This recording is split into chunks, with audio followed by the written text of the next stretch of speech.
نہ جانے کہاں جاتے ہم اس دنیا کے اندر، پہچانے کہاں جاتے.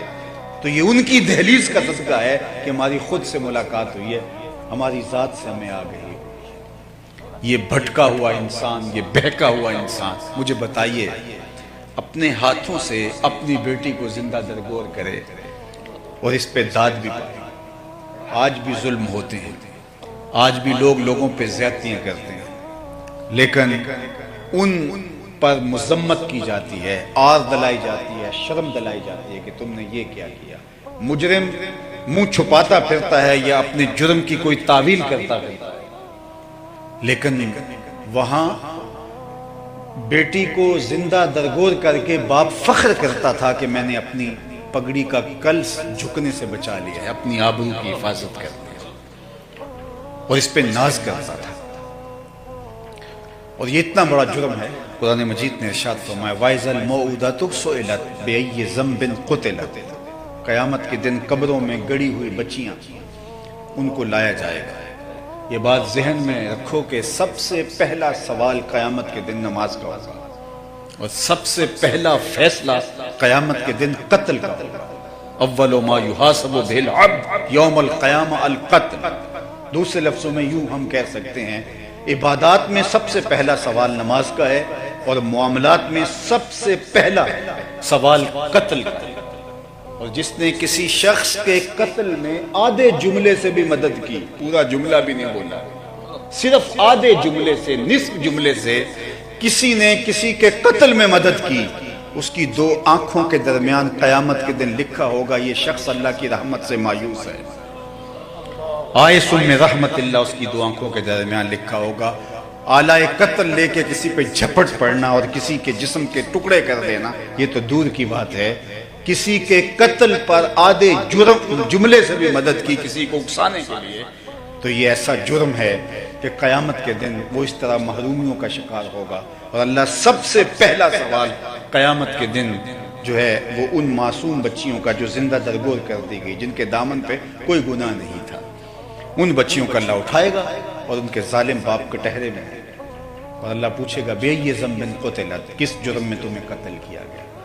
ظالم باپ تو کٹہرے میں کھڑے ہیں، ان سے پوچھا جائے نا کہ تم نے کیوں قتل کیا، ان کے معصوم اور ننھے دامن پہ کیا داغ دیکھا کہ تم گوارا نہ کر پائے اور ان کو کاٹ کے رکھ دیا تم نے.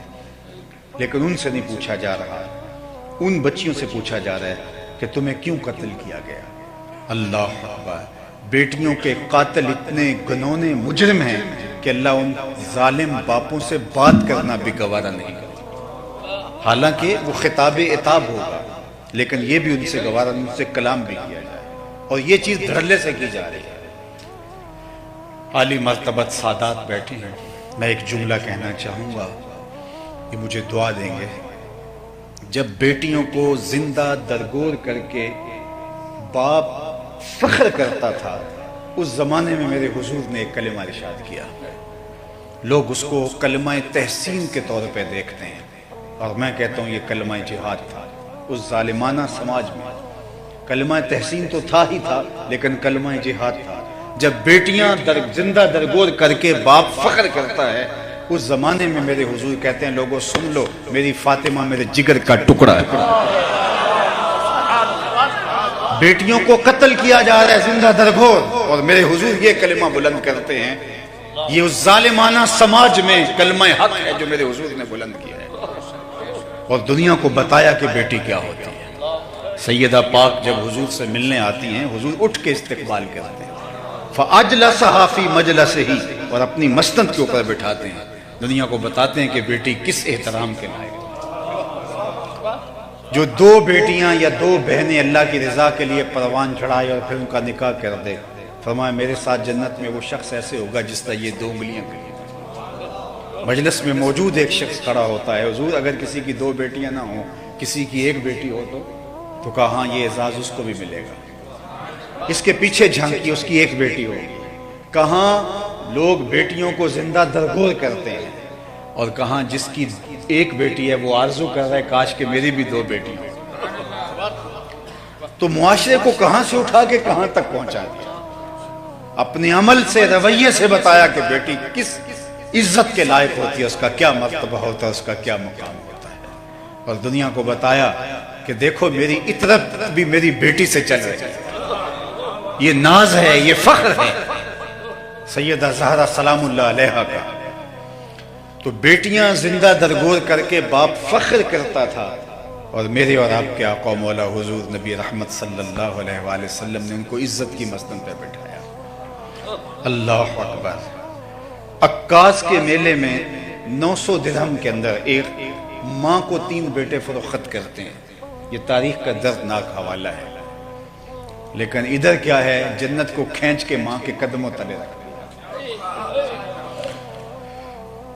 یزدگردوم نے اور باقی بادشاہوں نے بہنوں کے ساتھ جو سلوک کیا تھا اور بیٹیوں کے ساتھ نکاح رچائے ہوئے تھے، لیکن اللہ کے محبوب علیہ السلام نے، حقیقی بہن تو حضور کی نہیں تھی، لیکن جب حلیمہ سعدیہ کے گھر گئے تو ایک وہاں حضرت شیمہ تھی جو حضور کو لوریاں دیا کرتی تھی۔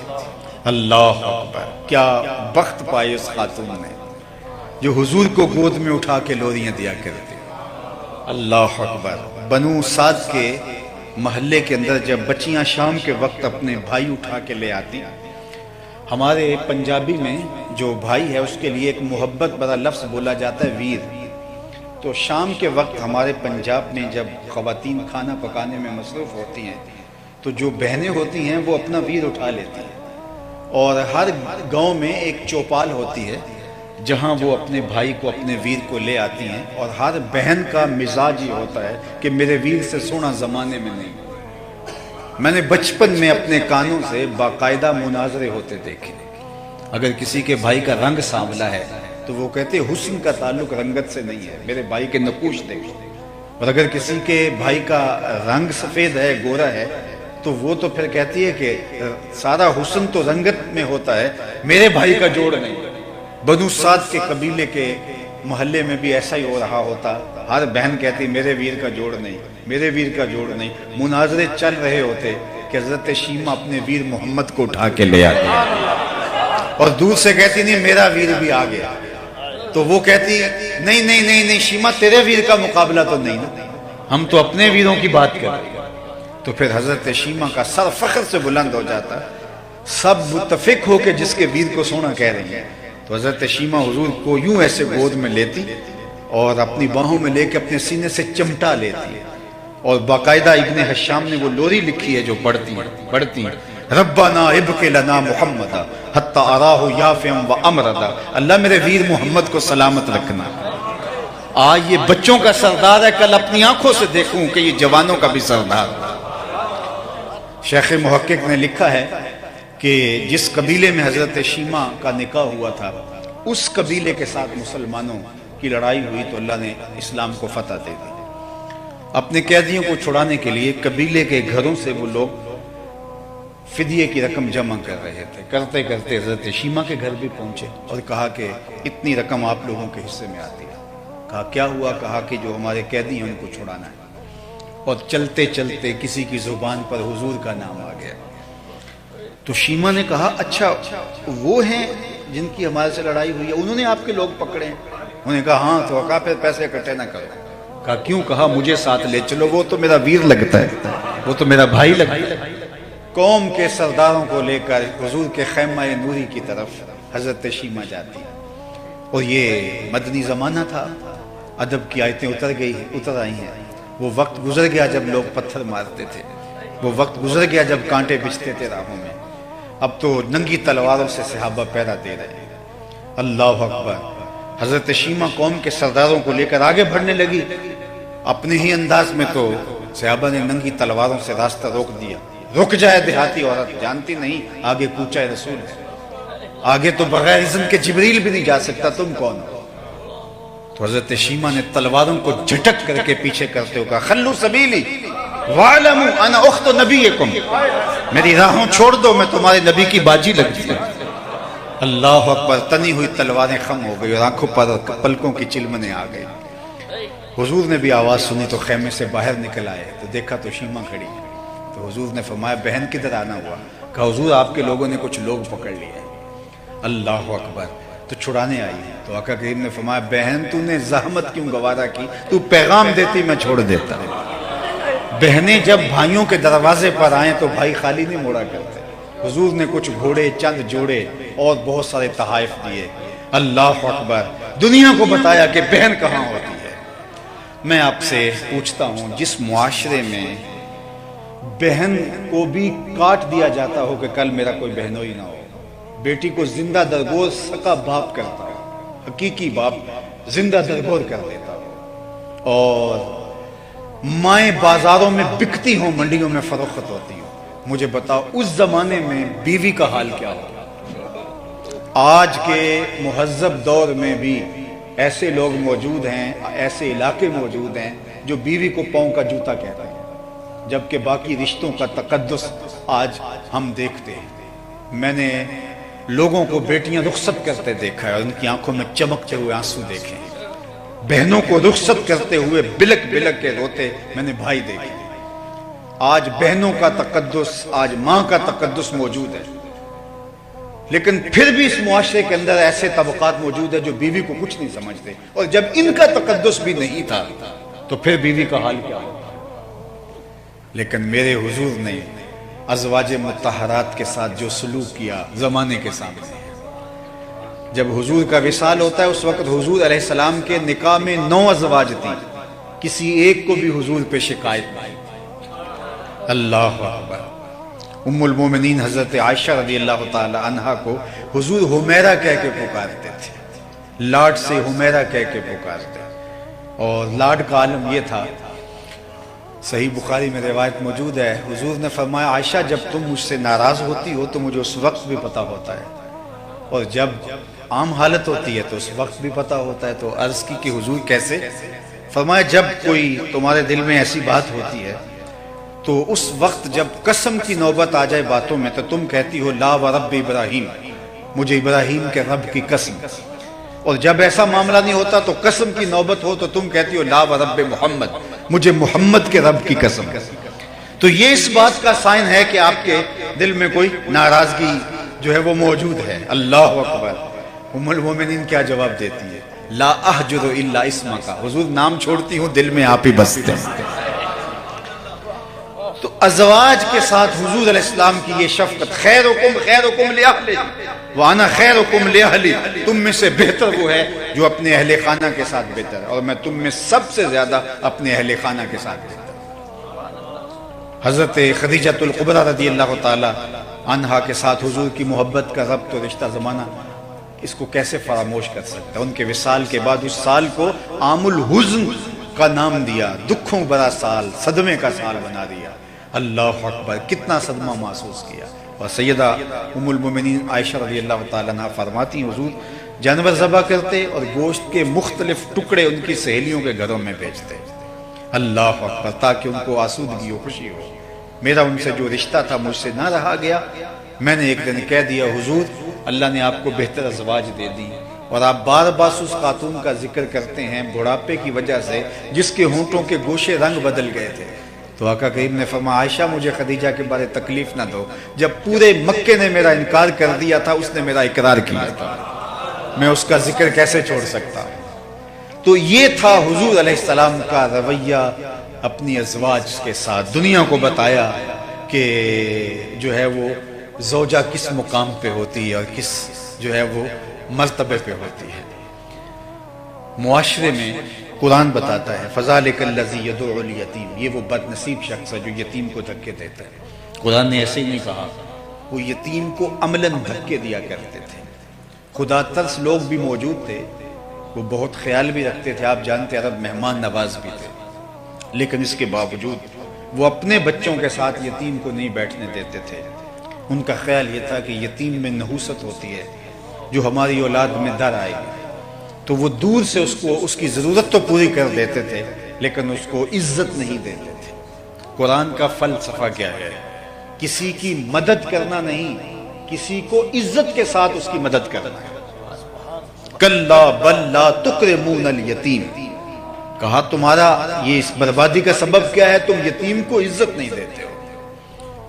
بچا ہوا کھانا تو روڑی پہ پھینکنا ہے، گندگی کے ڈھیر پہ پھینکنا، تو کسی کے گھر بھیج دو، کسی کے منہ میں پڑ جائے یہ تو کمال نہیں ہے. عزت کے ساتھ کسی کو بٹھا کے دینا, تکریم کے ساتھ نہیں. آج کل جو بانٹنے کا جس طرح کا رواج ہو گیا ہے اور لوگوں نے لوگوں کی غربتوں کو اپنے لیے نمائش کا ذریعہ بنا لیا. ہمارے ہاں تو میں نے یہ بھی دیکھا ہے کہ اجتماعی شادیاں چلتی ہیں اور 20-20, 30-30, 40-40 خواتین ایک قطار میں بیٹھی ہوتی ہیں اور ایک قطار میں دولہے بیٹھے ہوتے ہیں, اور مخیر حضرات آ کے کہہ رہے ہوتے ہیں کہ ہم انشاءاللہ آئندہ سال اس سے بہتر کریں گے, اور ان کے سارے رشتہ دار سامنے بیٹھے ہوتے ہیں. میں صرف اتنا سوال ان لوگوں سے پوچھتا ہوتا ہوں کہ اگر غربت کی وجہ سے تمہاری بیٹی کو یہاں بیٹھنا پڑ جائے اور یہاں سے روانہ ہونا پڑے, کیا تم گوارا کرو گے؟ اگر تم یہ مدد کرنے لگے ہو, رات کے اندھیرے میں جا کے ان کے والدین کی مدد کراؤ, وہ گھر سے جب رخصت ہوگی تو شان یہ لگو, ان کی تذلیل نہ کرو, ان کی بے عزتی نہ کرو. وَرَجُلٌ تَصَدَّقَ بِصَدَقَةٍ فَأَخْفَاهَا حَتَّى لَا تَعْلَمَ شِمَالُهُ مَا تُنْفِقُ يَمِينُهُ. اللہ کے محبوب نے 7 اشخاص کا ذکر کیا قیامت کے دن جو عرش کے ٹھنڈے سائے تلے ہوں گے. ان میں سے ایک شخص کا ذکر کیا کہ جس نے تنہائی میں صدقہ کیا اور دائیں ہاتھ سے صدقہ کیا, بائیں کو خبر نہیں مل پائی. فرمایا کل قیامت کے دن جب کوئی سایہ نہیں ہوگا تو وہ عرش کے ٹھنڈے سائے تلے ہوگا. اللہ اکبر.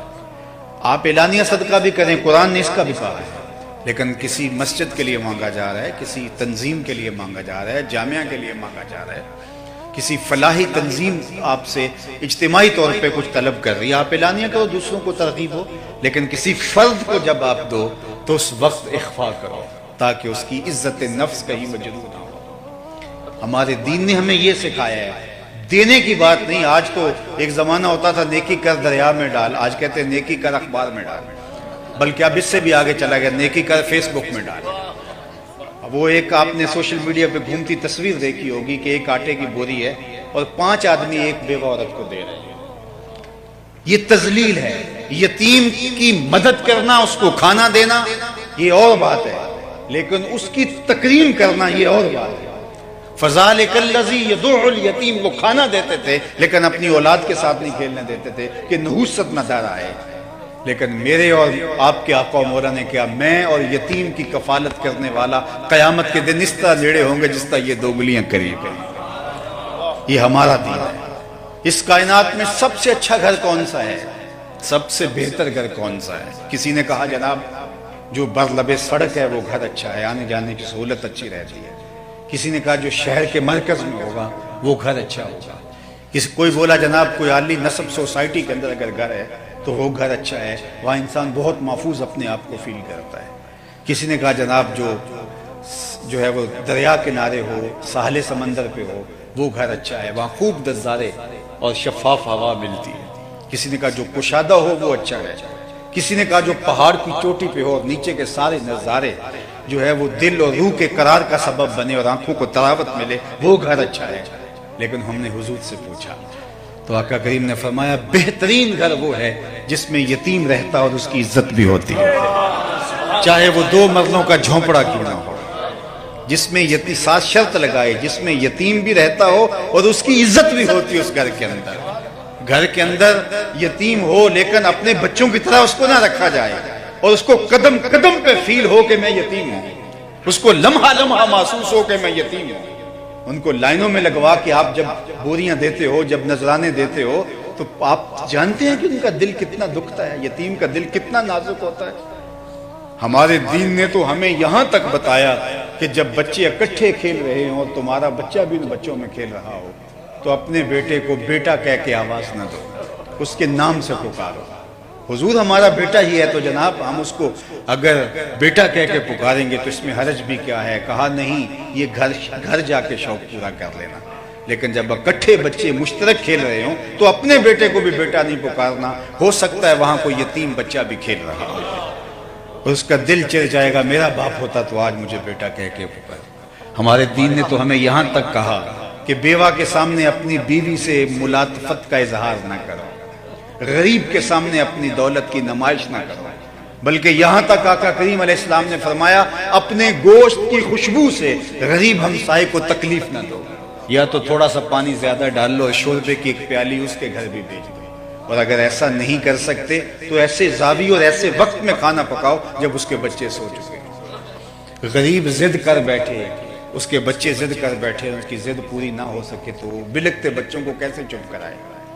دوپہر کو سلا دیتی ہے بچوں کو وہ اس ڈر سے گلی میں پھر کھلونے بیچنے والا نہ آ جائے۔ ہمارے دین نے ہمیں یتیم کے ساتھ محبت کا اظہار کرنے کی تلقین کی، اس کی دلجوئی کرنے کی تلقین کی، اس کی عزت نفس کا خیال رکھنے کی تلقین کی۔ کہاں یتیم دھکے کھاتا پھرتا تھا اور اس کو دھکے دیے جاتے تھے، اور کہاں یتیم کو عزت کی مسند پہ بٹھا دیا، اللہ اکبر، وقار کی مسند پہ بٹھا دیا۔ علامہ اقبال نے ایک نظم پڑھی تھی کسی زمانے میں، ان کی غیر مطبوعہ نظم ہے، انجمن حمایت اسلام، جو لاہور میں بہت بڑا اس زمانے کا دارالشفقت یتیم خانہ ہے، اس کے سالانہ اجلاس میں نالہ یتیم کے نام سے اس میں یتیم کے درد اقبال نے بیان کیے کہ جب غرہ شوال، جب چاند شوال کا نظر آتا ہے اور بچے جو ہے وہ چھت پہ چڑھ کے اس کو دیکھتے ہیں، اور جب وہ دیکھ پاتے ہیں تو پھر وہ نیچے دوڑتے ہیں اور خوشی سے وہ 3 سیڑھیاں پھلانگ رہے ہوتے ہیں، اور آخری سیڑھی پر ان کا باپ بازو کھولے کھڑا ہوتا ہے اور ان کے جو ہے وہ بازو میں جھول جاتے ہیں۔ تو اقبال کہتا ہے کہ وہ چاند دیکھنے کے لیے چھت پہ یتیم بچہ بھی بچوں کے ساتھ موجود ہوتا ہے، لیکن جب بچے بھاگ کے آتے ہیں تو وہ سب سے پیچھے رہ جاتا ہے۔ نظم بہت طویل ہے، اس لیے میں صرف اس کا مفہوم جو اقبال نے اس کا جو خاکہ ہے وہ آپ کے سامنے رکھ رہا ہوں۔ تو وہ یتیم بچہ پیچھے رہ جاتا ہے اور وہ پھر دیوار کے ساتھ لگ کے ایک سیڑھی اترتا ہے، چونکہ نیچے کوئی نہیں ہوتا جو اس کو اپنی باہوں میں لے۔ تو خیر وہ اتر کے اندر بستر کے اوپر جو ہے وہ لیٹ جاتا ہے، اس کے آنسو جو ہے وہ تکیے میں جذب ہوتے ہیں۔ اقبال اس کو وہاں سے اٹھاتا ہے، اس یتیم کو، اور اس یتیم کو اٹھا کر کے حضور کی بارگاہ میں لے جاتا ہے۔ تصور ہی تصور ہے، اور آقا کریم شفقت کا سر اس یتیم کے ہاتھ پہ رکھ کے کہتے ہیں تو کیوں گھبرا رہا ہے، تو میرا جانشین ہے۔ اور پھر امت کی طرف حضور مخاطبت فرماتے ہوئے امت کو کہتے ہیں کہ اس کی کفالت تمہارا ذمہ ہے، اس لیے کہ یہ میرا جانشین ہے۔ تو وہاں جو اقبال نے آخری شعر کہا کہ گر تم سمجھو تو 100 باتوں کی یہ ایک بات ہے، آبرو میری یتیمی کی تمہارے ہاتھ۔ تو امت کو ایسا درس دیا، اور آج اللہ کا شکر ہے امت یتیم کے لیے جو دل میں نرمی، جو گداز، جو محبت رکھتی ہے، آج غزہ کے بلکتے یتیموں کے لیے ہمارے دل تڑپ رہے ہیں، ہماری آنکھیں برس رہی ہیں، ہم بیتاب ہیں، اس لیے کہ یہ امت یتیموں سے بھر گئی ہے، جگہ جگہ یتیم پھیل گئے ہیں۔ دعا کریں اللہ اس امت کو غلبہ نصیب فرمائے۔ ایک فارسی شاعر ہے جس کے شعر کا مفہوم یہ ہے کہ جب ہم چمن میں آئے تھے تو بہار جا چکی تھی، اور ہم اب بوڑھے ہو گئے ہیں اور چمن سے نکلنے والے ہیں، اور ابھی تک جو ہے وہ خزاں ہی ہے، بہار آئی نہیں۔ تو ہم نے تو جب سے آنکھ کھولی ہے خزاں کا دورہ دیکھا ہے، اس امت کو کٹتے، لٹتے، پٹتے اور خانمہ برباد دیکھا ہے۔ اللہ امت کے لیے وہ وقت جلد نصیب فرمائے کہ یہ امت پھر بانک پن کی طرف جائے۔ اور میں سمجھتا ہوں کہ آج امت کا یہ حال ہمارے گناہوں کی شامت اور ہماری سستی اور کوتاہیوں کا نتیجہ ہے۔ اقبال نے بھی جب شکوے کی زبان کھولی تو اس کا لہجہ بہت تلخ ہو گیا تھا، شکوہ جواب شکوہ، اس پر پھر فتوے بھی متوجہ ہوئے تو لہجہ اس کا سخت ہو گیا۔ صفائے دہر سے باطل کو مٹایا ہم نے، نوع انسانی کو غلامی سے چھڑایا ہم نے، تیرے کعبے کو جبینوں سے بسایا ہم نے، تیرے قرآن کو سینوں سے لگایا ہم نے، پھر بھی ہم سے گلہ ہے کہ وفادار نہیں، ہم وفادار نہیں، تو بھی تو دلدار نہیں۔ بہت سخت لہجہ ہو گیا آخر میں آگے، لیکن جب جواب آیا تو سارا نشہ اتر گیا۔ اب جواب ادھر سے آ رہا ہے، لفظ وہی ہے، صرف صیغہ بدلتا ہے، اب جواب ادھر سے آ رہا ہے۔ صفائے دہر سے باطل کو مٹایا کس نے، نوع انسانی کو غلامی سے چھڑایا کس نے، میرے قرآن کو سینوں سے لگایا کس نے، میرے کعبے کو جبینوں سے بسایا کس نے، تھے تو آبا وہ تمہارے ہی مگر تم کیا ہو، ہاتھ پہ ہاتھ درے منتظر فردا، ہر کوئی مستے مئے ذوق تن آسانی ہے، تم مسلمان ہو یہ انداز مسلمانی ہے، حیدری فقر ہے نئے دولت عثمانی ہے، تم کو اسلاف سے کیا نسبت روحانی ہے، وہ معزز تھے زمانے میں مسلمان ہو کر، تم خار ہوئے تارک قرآن۔ ہماری پستی، زبوحالی، ذلت، رسوائی اور نکبت کا سبب یہ ہے ہم نے کتاب رحمت کو چھوڑ دیا ہے۔ آج تو ہمارے پاس صرف جو ہے وہ قرآن مجید قول و قرار کی نوبت آئے تو سر پہ اٹھا لیں کہ میں یہ جرم نہیں کیا یا فلاں نے یہ جرم کیا ہے۔ کیا قرآن اس لیے نازل ہوا تھا؟ ببندے صوفی و ملا اسیری، حیات از حکمت قرآن گیری، با آیاتش ترا کار جزی نیز، کیا یاسین او آساں بمیری۔ اقبال نے کہا کہ تو جاہل صوفی اور کاہل ملا کے ایسے پھندے میں پھنسا کہ تو نے قرآن سے زندگی تلاش نہیں کی۔ قرآن کی آیتوں سے تجھے صرف اتنا سروکار رہ گیا، جب تیرے بوڑھے کی روح اٹک گئی تو سورہ یاسین لے کے بیٹھ گیا کہ میں اس کی تلاوت کروں تو اس کی روح آسانی سے نکل جائے۔ اقبال کہتا ہے اس میں کوئی شک نہیں کہ اس کو فائدہ ہوتا ہے، لیکن مجھے افسوس ہوا کہ تو نے اس قرآن سے مرنا ہی سیکھا، کاش اس قرآن سے جینا بھی سیکھ لیا ہوتا۔ اس کا حرف حرف زندگی بخش ہے، لفظ لفظ حیات آفری ہے، گر تو می خواہی مسلمان زیستن، نیست ممکن جز قرآن زیستن۔ قرآن کے بغیر تو ایک قدم بھی نہیں اٹھا سکتا۔ اگر تمہاری اور میری زندگی اس پاکیزہ کتاب کے دائرے میں آ جائے تو ابھی حضرت قرآن مجید کی اس آیت کا حوالہ دے رہے تھے، وَأَنْتُمُ الْعَالَوْنَ إِن كُنْتُم مُؤْمِنِينَ۔ اگر تم مومن بن کے رہو تو پھر سر بلند تم ہی رہو گے۔ اگر تم مومن بن کے رہو تو عزت کا تاج تمہارے ہی سر پہ رکھیں گے، سر خروئی تمہارا ہی مقدور ہوگا اگر تم مومن بن کے رہو۔ ان کنتم مومنون، اگر تم مومن بن کے رہو، ان کنتم مومنین، اگر تم مومن بن کے رہو تو پھر عزت کا تاج، کرامت کا تاج تمہارے سر پہ ہی رکھا جائے گا۔ لیکن ہم نے جب کتاب رحمت کو چھوڑ دیا تو آج 1 ارب 70 کروڑ مسلمان خانمہ برباد ہیں، اور ہماری جو صورتحال ہے وہ ہمارے سامنے ہے۔ گلی گلی رسوائیوں کی داستانیں، اور یہ سلسلہ بڑھتا ہی چلا جا رہا ہے۔ تو میرے اور آپ کے آقا و مولا حضور نبی رحمت صلی اللہ علیہ وآلہ وسلم نے آ کے زمانے کے رنگ ہی بدل دیے۔ وہ رشتے جن کو تقدس نہیں تھا، غلام آقا کے جوتے دھوپ سے اٹھا کے چھاؤں میں رکھ دے تو آقا اس پہ بھی کوڑے مارتا کہ تو نے میرے جوتے میرے پوچھے بغیر چھوئے کیوں ہیں؟ تو یہ تیری اوقات کب ہوئی تھی کہ میرے جوتے میرے پوچھے بغیر ان کو چھو بھی سکے، ہاتھ بھی لگا سکے؟ وہ لا کہے جناب دھوپ میں خراب ہو رہے تھے اس لیے میں نے چھاؤں میں رکھ دی، اور آقا اس پہ بھی ناراض ہوتا، چونکہ غلام کی تو کوئی رائے نہیں ہوتی۔ غلامی کیا ہے؟ ذوق حسن و زیبائی سے محرومی، جسے زیبا کہیں آزاد بندے ہیں وہی زیبا۔ بھروسہ کر نہیں سکتے غلاموں کی بصیرت پر کہ دنیا میں فقط مردان حر کی آنکھ ہے۔ غلام کی کیا ہوگا؟ وہ آقا کے جوتے بھی دھوپ سے اٹھا کے چھاؤں میں رکھنے کا روادار نہیں، اس پہ بھی کوڑے کھائے۔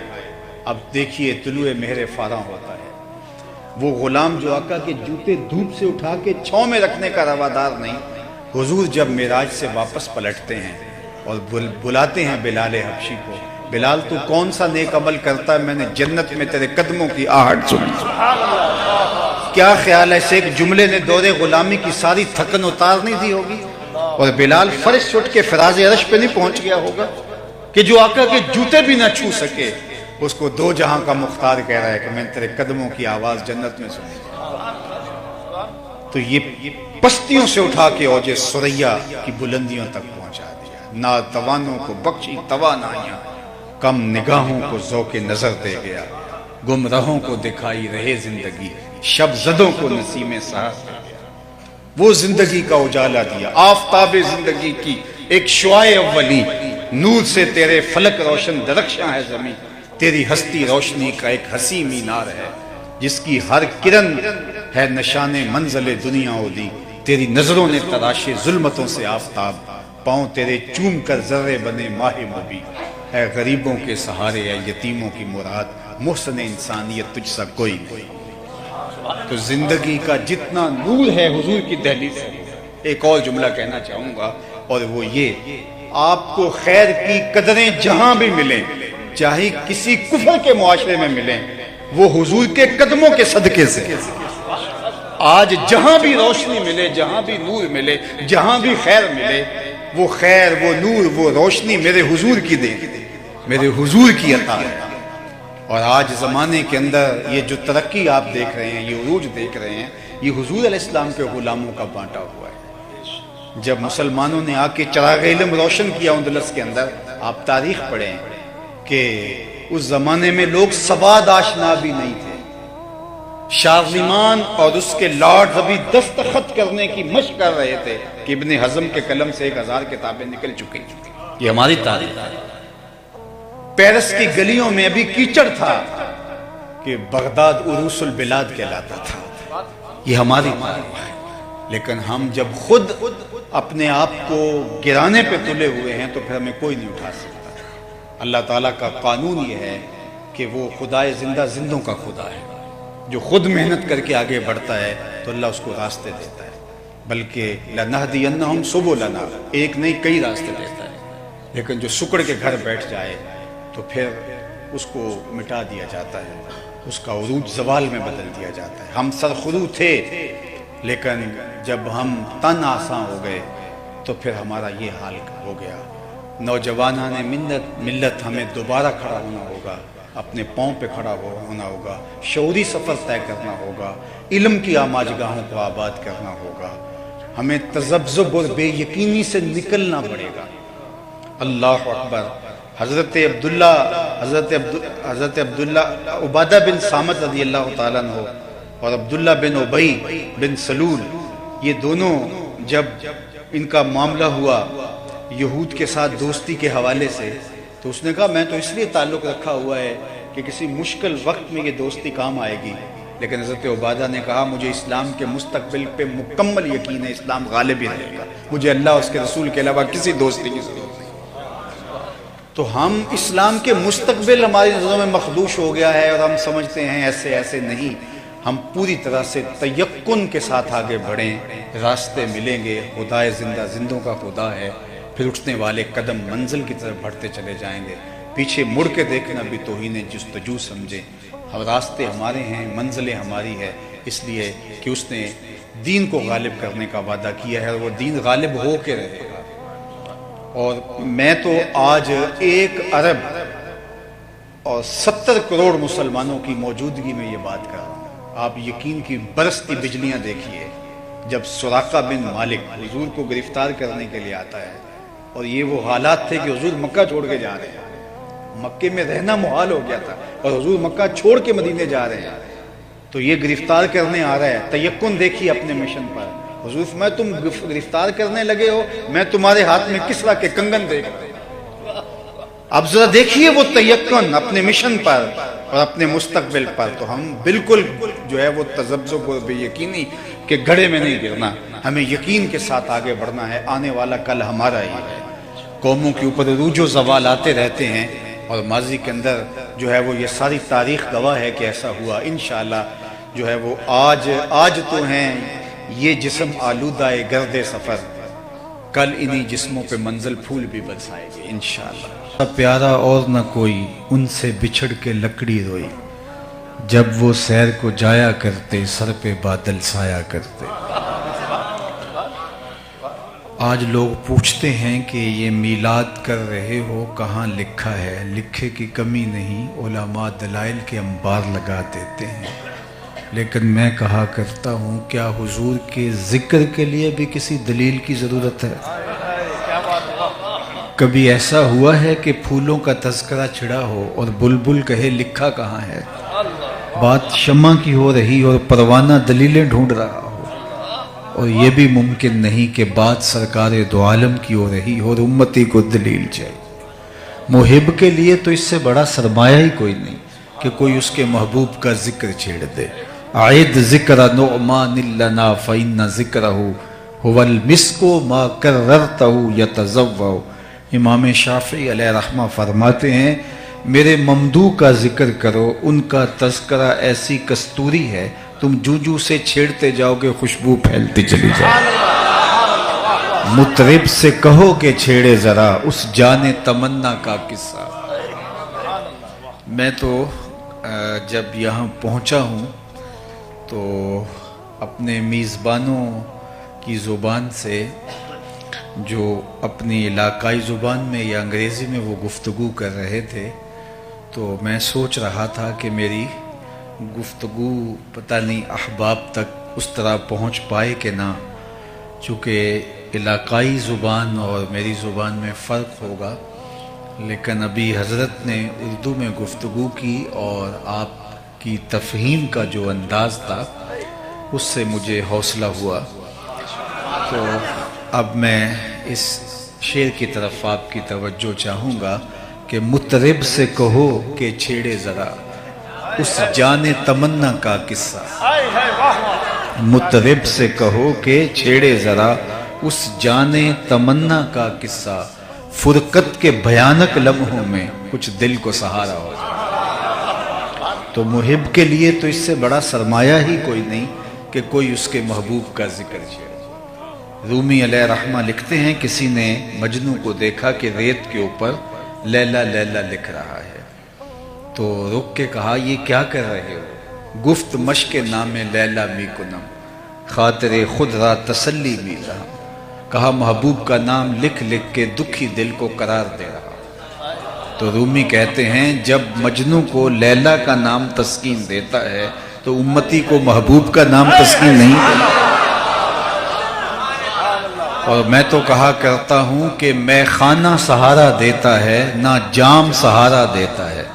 میں خانہ سہارا دیتا ہے نہ جام سہارا دیتا ہے، ہم کو تو مدینے والے کا ایک نام سہارا.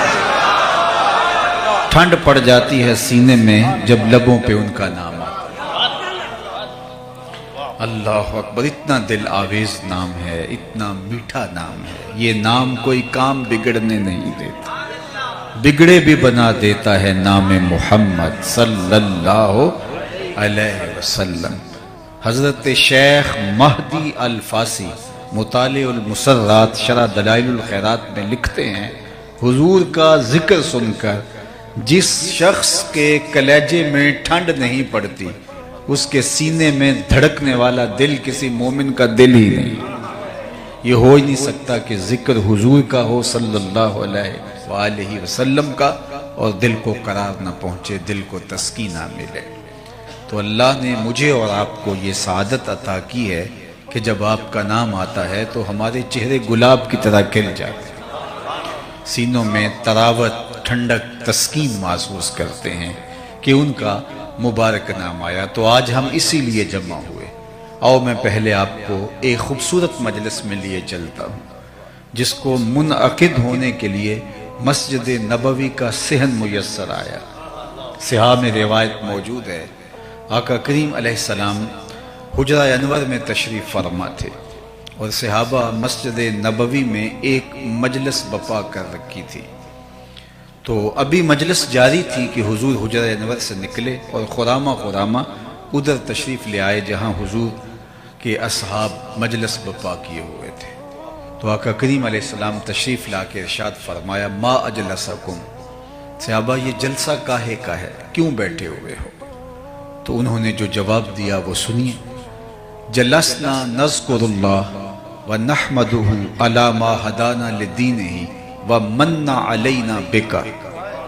حضور ہمارے بیٹھنے کا مقصود یہ ہے کہ ہم اللہ کی حمد بیان کر رہے ہیں، اس کا شکرانہ ادا کر رہے ہیں اس بات پر کہ اس نے ہمیں ہدایت دین عطا کی، اور اس بات پر اس کا شکرانہ ادا کر رہے ہیں کہ آپ کی صورت میں ہمارے اوپر انعام فرمائے.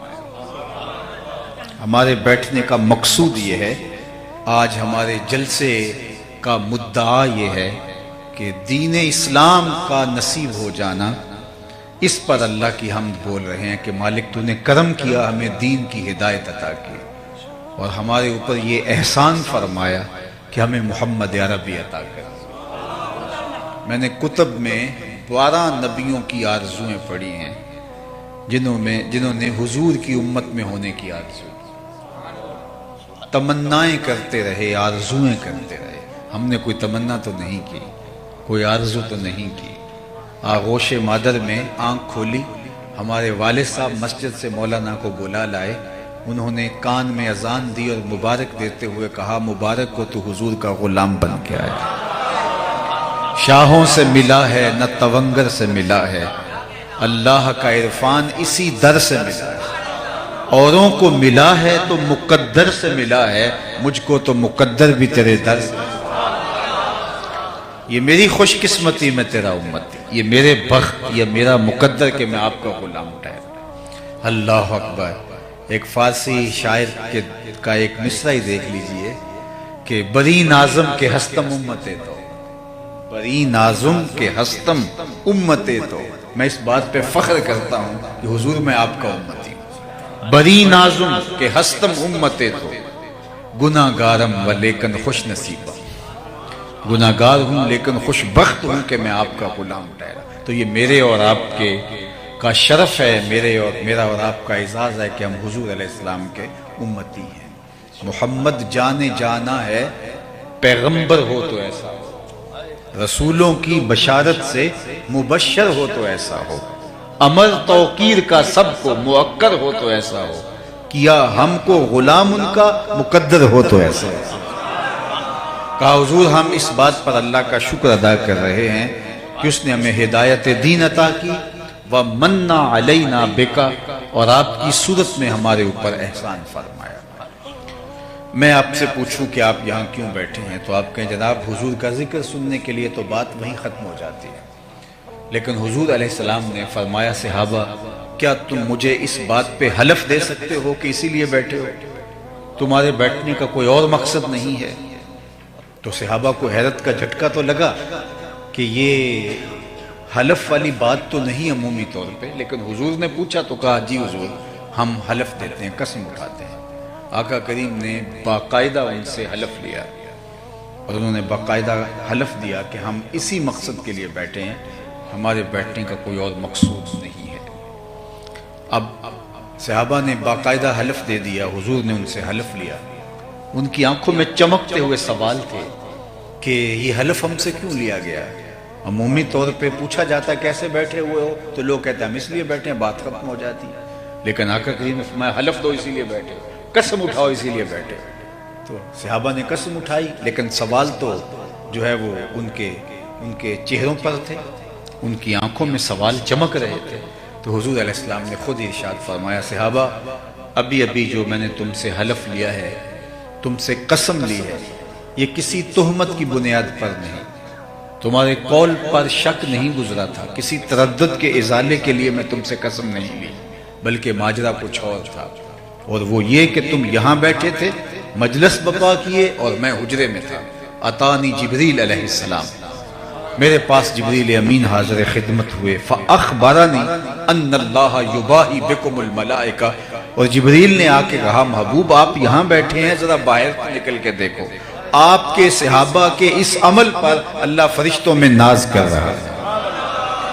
وہ صحابہ کا عمل کیا تھا جس پہ رب رب ہو کے ناز کر رہا ہے؟ صحابہ مل بیٹھ کر کے حضور کے آنے کی خوشیاں منا رہے ہیں، حضور کے آنے پہ اللہ کا شکرانہ ادا کر رہے تھے، اور یہ وہ عمل ہے کہ جس پر اللہ فرشتوں میں فخر فرما رہا ہے کہ دیکھو میں نے ان کو نعمت دی، کتنے قدردان نکلے۔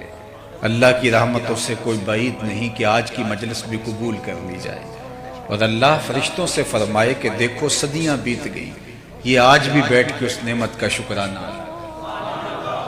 باقی جہاں تک اس نعمت کا جو حضور کی صورت میں ہمیں نصیب ہوئی شکرانہ کرنے کی بات ہے، تو یہ ایک شب کی محفل میلاد کیا، ساری زندگی حضور کے نام لگا دیں، حق کے شکر پھر بھی ادا دیں۔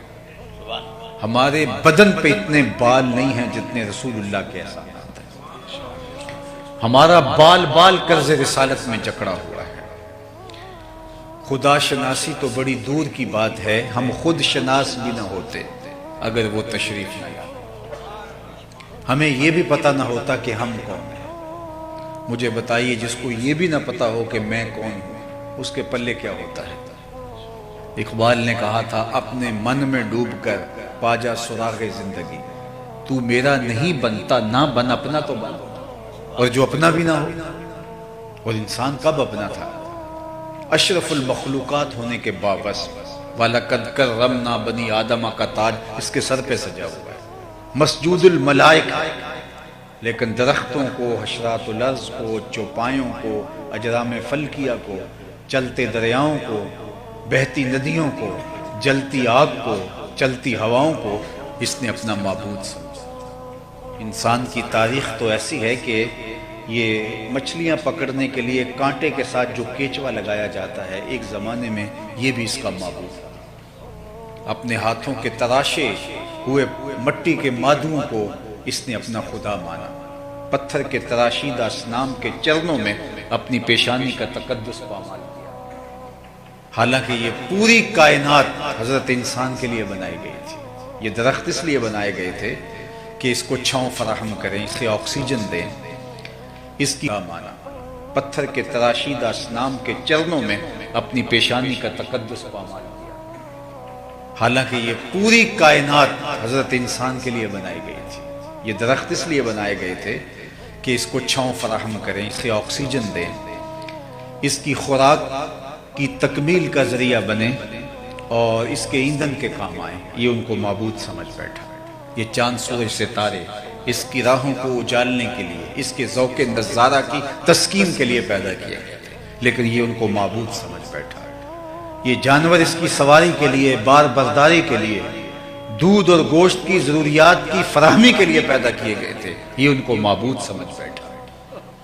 مجھے بتائیے 22ویں اسکیل کا آفیسر ہو اور درجہ چہارم کے ملازم کو سلوٹ کر رہا ہو تو لوگ اسے پتہ ہی نہیں میرا منصب کیا ہے، اسے پتہ ہی نہیں کہ میں کون ہوں، اسے اپنے عہدے کا علم نہیں ہے۔ اشرف المخلوقات، کرامت کا تاج سر پہ رکھا ہے، اور درختوں کو، ہواؤں کو، جلتی ہوئی آگ کو، اجرام فلکیہ کو اپنا معبود سمجھ بیٹھا۔ یہ تو حضور نے آ کر کے بتایا یہ تیرے معبود نہیں ہیں، تیری دہلیز کے نوکر ہیں۔ وَالَّذِي خَلَقَ لَكُم مَّا فِي الْأَرْضِ جَمِيعًا، یہ سب کچھ تیری خدمت کے لیے پیدا کیے گئے۔ نہیں تو دیکھ چاند کو پوچھتا ہے، یہ دیکھ انگلی اٹھتی ہے اور وہ ٹکڑے ہو کے قدموں میں آتا ہے۔ سورج کو پوچھتا ہے، یہ دیکھ اشارہ ہوتا ہے اور وہ بھاگتا ہوا عصر کے وقت پہ آتا ہے۔ درختوں کو پوچھتا ہے، جا میں نہیں انہیں تو جا کے کہہ دے تمہیں اللہ کا رسول بلا، اور درخت دوڑتے ہوئے آ کے قدموں میں سجدہ ریز ہو جاتے ہیں۔ اب انسان کی آنکھ کھلی کہ میں کون ہوں۔ اب اس کی ٹون ہی بدل گئی، لہجہ ہی تبدیل ہو گیا۔ اب اس کا بدلا ہوا لہجہ دیکھیے، جب اس کی خود سے ملاقات ہوئی، اس دہلیز پہ آ کے اسے شعور ذات ملا، تو اب اس کا لہجہ ہی تبدیل ہو گیا۔ جو کیچووں کو، حشرات الارض کو، سانپوں کو، بچھوؤں کو، چلتی ہواؤں اور بہتے پانیوں کو اپنا معبود سمجھتا تھا، ان کے چرنوں میں اپنی پیشانی کے تقدس کو پامال کر رہا تھا، اب وہی انسان بولتا ہے۔ اس کی اڑان دیکھیے، فرشتہ کہنے سے میری توقیر گھٹتی ہے، یہ وہی بول رہا ہے۔ فرشتہ کہنے سے میری توقیر گھٹتی ہے، میں مسجود ملائک ہوں، مجھے انسان رہنے دو۔ اب اسے سمجھ آئی ستاروں سے آگے جہاں اور بھی۔